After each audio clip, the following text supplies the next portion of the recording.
Ok, vamos agora para o Python, gente. Beleza.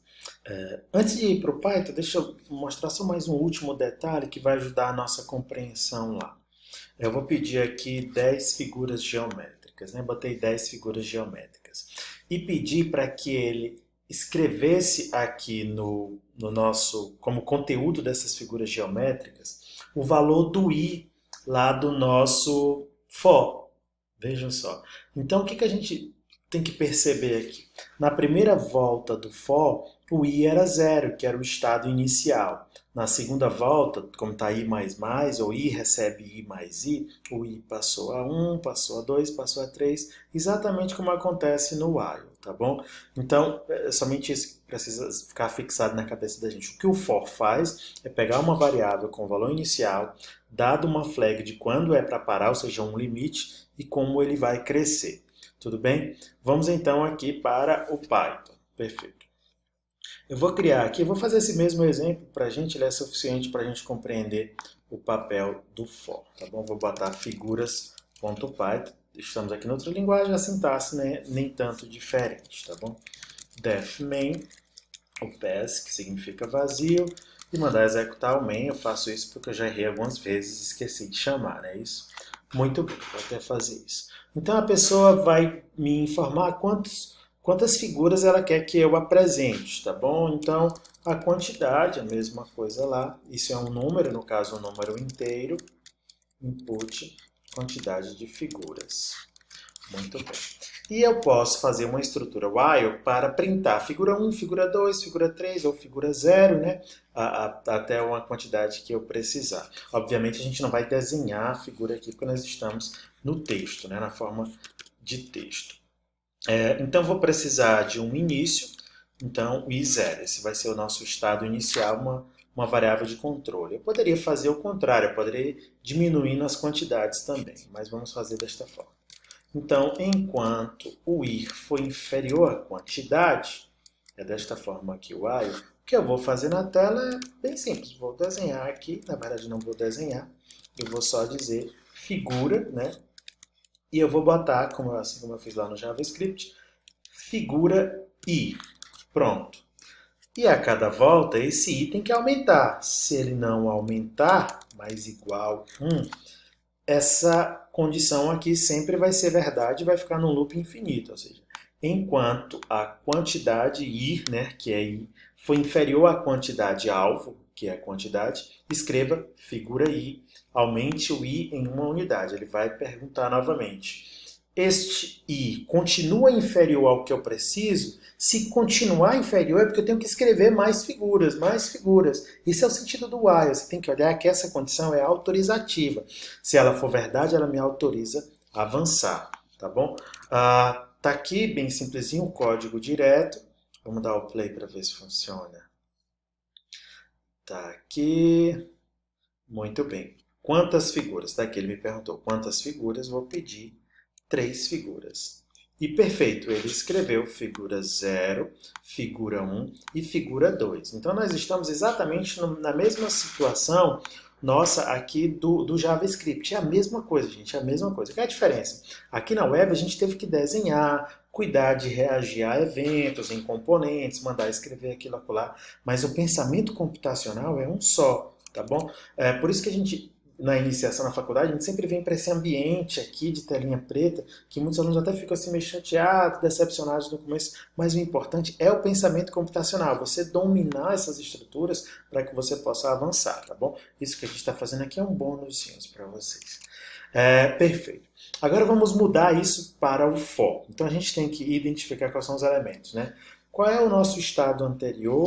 É um i começando em 0. Qual é o limiar? O limiar, o limite é quantidade. Qual é o passo? É de 1 em 1, tá bom? Então, se isso fosse numa outra linguagem, que não fosse Python, a gente faria um for mais ou menos assim, né? For, se isso fosse em Java, por exemplo, seria int 0, né? Em Java é muito parecido com JavaScript, é a mesma coisa. Ou em C, é a mesma coisa. Inferior à quantidade, i mais mais, né? Ou então i recebe i mais 1. Aqui é a regra de aumento do i, de evolução do i. E estaria correto, a gente teria que colocar a abertura e fechamento aqui, porque a delimitação de bloco na maioria das linguagens é por meio desses abraços aqui das chaves. Mas em Python não é assim. Python tem o que a gente chama de Enhanced For, que é exatamente a mesma coisa, só que é enhanced, é melhorado, né? E Python também, e Java também já tem esse, e JavaScript também já tem esse for melhorado. Então é o seguinte, em Python a gente vai fazer o seguinte, olha cara, eu quero fazer um for onde os valores de um i qualquer, eles vão variar numa faixa. Tá bom? Eu preciso, né? Eu posso até tirar esse i daqui. Eles vão variar numa faixa. Essa faixa começa em 0. Veja só, tá aqui, ó. Start, stop, step. Começa em 0. Ele vai parar em quantidade. E ele vai avançar de 1 em 1. Tá bom? É exatamente como lá no JavaScript. Começa aqui, esse é o freio. E esse aqui próximo é o passo, tá bom? Esse aqui próximo é o passo, tá bom? Então, começo, limite e passo. Vamos ver se dá certo. Se não tiver certo, a gente corrige aqui. Vamos lá novamente. O código rodou. É que dá no executor a linha 4 ali. 5 figuras. E tá aqui. Vejam só como esse for é massa demais, muito interessante. Então, por meio dessa faixa, que é um rand, a gente consegue um comportamento exatamente como a gente quer, um comportamento de contador. Começa, o limite é esse e vai avançando de 1 em 1. Então, figura 0, porque na primeira volta, essa variável i, ou seja, para cada i nessa faixa de 0 até quantidade, sendo que quantidade fica como limite, ela não entra. De 1 em 1. Então, i na primeira volta é 0, ele vai avançar sozinho de 1 em 1, na próxima volta vai ser 1, vai ser 2 e vai ser 3. Observe que nós cometemos o mesmo erro lá do JavaScript e deixamos o i avançando aqui. Isso não atrapalhou em nada aqui no Python, mas eu posso até tirar ele, vamos aqui de novo. E 5, continua tudo normal. Não preciso controlar o i, porque o for vai controlar o i para mim. O sentido do for é esse. Me diga como é que você quer, onde você quer começar, até onde você terminar e como vai ser a fórmula de crescimento, tá bom? Se eu quisesse que esse i começasse não em 0, mas que começasse em 1, eu determino aqui, ó, começa em 1. E o limite continua sendo quantidade, avançando de 1 em 1. Nós teremos aqui um efeito colateral. A pessoa vai dizer que quer 5, né?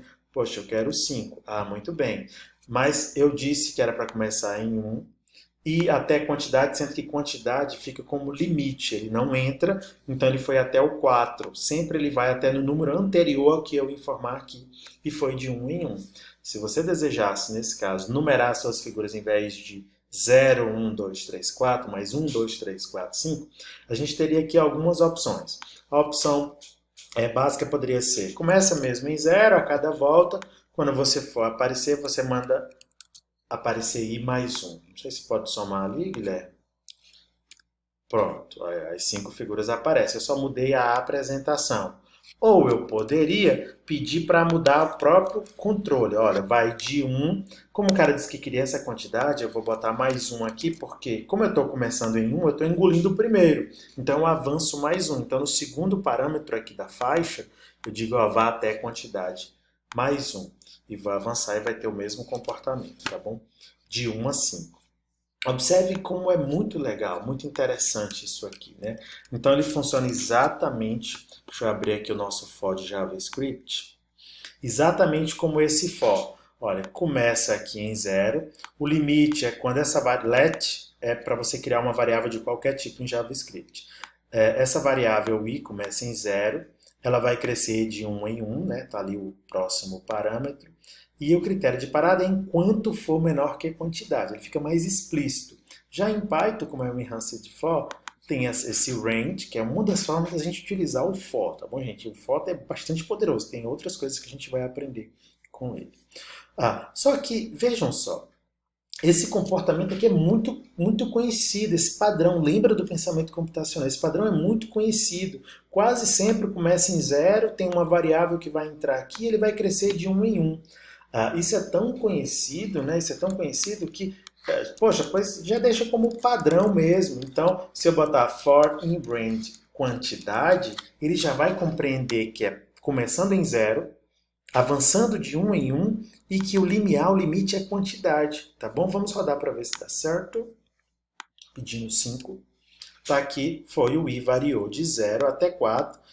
Tiveram 5 edições aqui do i, do 0 a 4. E funciona exatamente como a gente precisa, tá bom? Então, por isso que lá no capítulo 4 do Turtle, a gente, quando você quiser n repetições, basta chamar for in range n. Mas não é uma mágica qualquer, né? É porque começa em 0, vai até aquele n, menor que aquele n, avançando de 1 em 1.